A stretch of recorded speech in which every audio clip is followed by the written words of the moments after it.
안녕하십니까. 뉴스의 이면을 파헤쳐드리는 와이타임스 정세분석의 추부길입니다. 중국과 러시아의 아프리카 쟁탈전이 치열합니다. 중국은 경제적인 면에서 접근을 하고 있고 러시아는 용병그룹을 활용한 군사적 측면에서 접근을 하고 있습니다. 뉴욕타임스는 지난 25일 러시아가 민간 용병회사 바그너그룹을 통해 중앙아프리카 공화국을 사실상 장악했다 그러면서 미국 등 서방이 러시아의 우크라이나 침공에 신경을 쏟는 사이에 러시아가 아프리카에서 영향력을 대폭 확대하고 있다. 이렇게 보도를 했습니다. 뉴욕타임스에 따르면 이 바그너그룹 용병들은 얼굴을 덮는 복면을 쓰고 소총 등으로 중무장한 채 거리 곳곳을 활보하지만 아무 제재도 받지 않고 있다. 그러면서 현재 약 5천 명의 러시아인이 중앙아프리카 공화국에서 체류하고 있는데 이들 중 상당수가 바그너그룹 소속으로 알려졌습니다. 이들은 일단 반군 진압 및 치안 유지를 명목으로 이 중앙아프리카 공화국에 머물면서 폭력적 방식으로 사회를 장악해 가고 있습니다. 문제는 이들이 치안 유지 대가로 금이라든지 다이아몬드 광산 그리고 산림 같은 자원 채굴권을 넘겨받아서 막대한 이익을 보고 있는데 이를 위해서 사실상 약탈을 하고 있다는 점입니다. 또한 친러 성향의 대통령을 만들고 유지하기 위해서 정치에도 깊이 관여를 하고 있습니다. 최근에도 친러 성향의 포스팅 아르캉주 투아데라 대통령의 임기 연장을 위해서 대법원장을 만나서 협박을 했지만 거부를 하니까 축출시키고 다른 사람을 내세워서 개헌 절차를 진행하고 있습니다. 뉴욕타임스는 이어서 러시아가 수단, 말리 같은 다른 아프리카 국가에서도 영향력을 확장하고 있다고 전했습니다. 이 토니 블링컨 미 국무장관은 지난 15일 미 워싱턴에서 열린 이 아프리카 리더 서밋 기자회견에서 러시아가 중앙아프리카 공화국을 비롯한 아프리카의 안정성을 해치고 천연자원을 약탈하며 인권을 침해하고 있다고 비판했습니다. 프랑스의 마크롱 대통령도 지난 11월 21일 이 러시아가 약탈 프로젝트를 통해서 중앙아프리카 등을 장악하려 하고 있다고 비난한 바 있습니다. 블룸버그 보도 내용이 그렇습니다.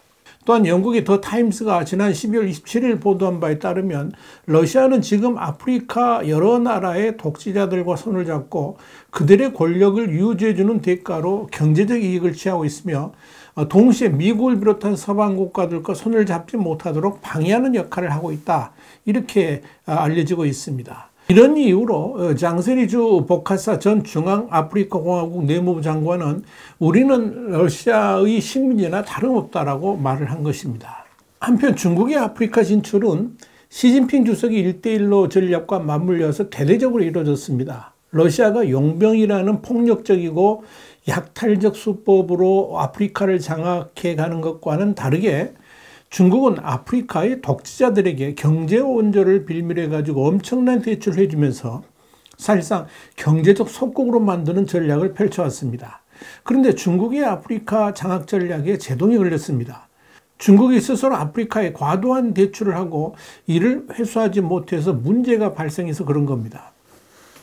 블룸버그 통신은 지난 12월 19일 영국 띵크탱크 채텀 하우스의 분석 보고서를 인용해가지고 이렇게 보도를 했습니다.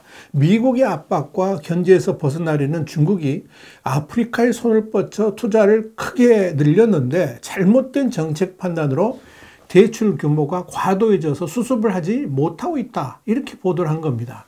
중국이 아프리카의 군사 안보 외교적 목적을 위해서 아프리카에 대거 투자했다는 주장이 많지만 그보다는 정책적인 이 판단 미스로 필요 이상으로 과도한 대출을 한 뒤에 수습을 못하는 상황이라는 것이 블룸버그의 분석입니다.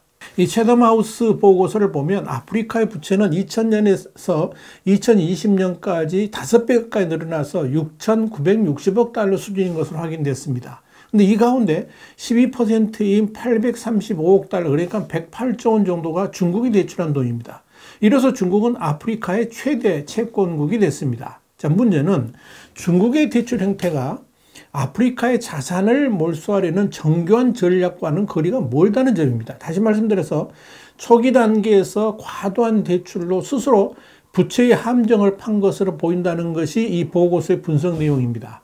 구체적으로는 중국이 돈을 빌려준 채무국들의 부채 상환 의지가 부족할 뿐더러 이미 다른 나라들의 많은 부채를 짊어진 국가들의 또 돈을 빌려준 우를 범했다고 진단한 겁니다. 설상가상으로 올해 들어서 러시아의 우크라이나 침공에 따른 전쟁 장기화 그리고 세계적인 인플레이션 등으로 경제적인 상황이 악화되는 가운데 중국의 아프리카 대출금 회수가 더욱 어려워지고 있다라고 보고서는 진단했습니다. 보고서는 그러면서 중국이 아프리카에 대한 초기 단계의 과도한 대출에서 계산된 사업 또는 지정학적 의사결정으로 선회를 했지만 대출금 회수 여건은 나아지지 않았다라고 꼬집었습니다. 이렇게 채무 문제를 확대시킨 것은 시진핑 국가주석이 강력하게 추진하는 1:1로 사고입니다. 또한 이 아프리카의 중국의 군사와 안보적 교두보 마련을 위해서 선택과 집중을 했는데 이런 과도한 욕심이 이를 크게 그르치는 결과를 낳게 된 겁니다.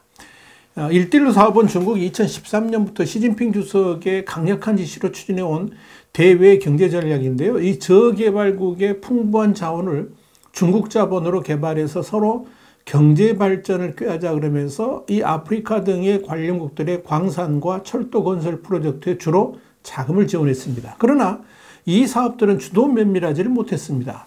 중국은 해당국의 수입 전망이 거의 없는 프로젝트를 요구하는 사례가 많아서 대출금을 회수하지 못하는 상황에 부닥친 겁니다. 미국과 유럽에서는 이를 두고 중국의 채무 함정 위기라고 꼬집지만 그보다는 중국이 이 아프리카 투자의 경제성을 제대로 판단하지 못한 사례라고 이 보고서는 진단했습니다. 이렇게 중국이 뒤늦게 문제의 심각성을 파악하고 양자 접촉을 통해서 이 아프리카 대출금을 회수하려고 노력하고 있지만 대출금을 아예 떼일 상황이 되니까 최근에는 국제사회와 협력해서 부채 회수에 나서는 전략으로 바꾸고 있습니다. 아울러 중국이 14억 달러의 투자와 인프라 대출을 해준 지부티에서 해군 기지를 확보한 데 대해 서방은 곱지 않은 시선을 보내고 있습니다. 미 해군 기지하고도 인접한 이곳은 전 세계 선박의 30%가 홍해와 수에즈 운하로 가는 길목이라는 점에서 이 중국으로서는 군사, 안보, 경제적 교두보로서 큰 성과를 이뤘지만 미국 등에는 위협 요인이 되기 때문에 그렇습니다. 한편 그동안 중국은 개발도상국의 채무 부담을 경감하기 위한 국제적인 노력에 관여하지 않고 있는 것으로 비춰지면서 비난을 받아왔습니다. 제니 옐런 미국 재무장관은 채무 재정 논의에서 중국의 가장 큰 장애물이라고 수차례 언급한 바 있습니다. 자, 여러분, 아프리카는 최빈국들이 모여 있죠. 그래서 세계는 인도적 차원에서 이들 국가들의 자립을 돕고 이를 통해서 아프리카 국민들의 생활을 향상시키려고 노력을 하고 있습니다. 그러나 시진핑과 푸틴의 두 빌런들은, 그러니까 악당들은 아프리카에 접근하는 목적이 서방 진영과는 확연하게 달랐습니다. 과거 유럽 대국들의 식민지 전략을 현대화해가지고 아프리카에 침투하고 있는 겁니다. 단지 그 방식이 중국과 러시아 사이에 약간 차이가 있을 뿐입니다. 중국이 노리는 것은 아프리카의 핵심 국가들의 경제권을 장악한 다음에 이를 계기로 중국 인민해방군의 기지를 만들어서 미국의 패권에 도전하는 겁니다. 이것이 시진핑 스타일이죠. 그런데 푸틴 스타일은 아예 노골적으로 용병을 활용해가지고 약탈적 수법을 쓰고 있습니다. 돈으로 속국을 만들어서 지배하려는 시진핑 스타일과는 확연하게 차이가 드러납니다. 그런데 이 아프리카 국가들도 이젠 푸틴과 시진핑의 속임수에서 점차 눈을 뜨고 있습니다. 콩고 민주공화국, 그러니까 DR 콩고라 그러는데 이 DR 콩고가 대표적인 예입니다. 콩고 민주공화국에서의 중국의 악랄한 만행은 영국의 유력 일간지인 가디언이 마치 노예와 주인 같은 고용, 이런 제목의 기사를 통해서 낱낱이 드러났습니다. 여기에 대해서는 우리 Y타임즈가 지난 2021년 11월 15일 자세히 보도를 해드린 바 있습니다. 그 콩고 민주공화국이 그해 10월 31일 G20 정상회의를 계기로 해가지고 이탈리아 로마에서 열린 공급망 회복력 관련 글로벌 정상회의에 참석해서 대중국 견제 의지를 분명히 했습니다. 이렇게 아프리카도 달라지고 있습니다. 미국과 유럽연합도 이 아프리카를 이 푸틴과 시진핑 두 빌런의 손아귀에서 구해내기 위해서 본격적인 작업에 들어갔습니다. 아프리카 연대회의가 바로 그겁니다. 이런 아프리카 정상화 작업들이 순조롭게 진행될 수 있게 되기를 기대합니다. Y타임 정세분석이었습니다. 감사합니다.